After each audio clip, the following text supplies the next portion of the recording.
I will sometimes use Excel for text entries. I find it helps when I want to filter and do other things that I can't do in Word. But when I do that, I often need line breaks within the cell. So I don't just want a single paragraph in cell A1. I want 2 paragraphs.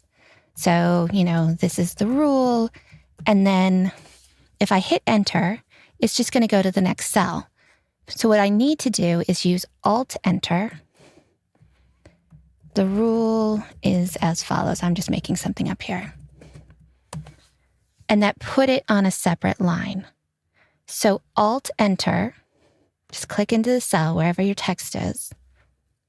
Alt-Enter, type the next row, and you see that there are line breaks there.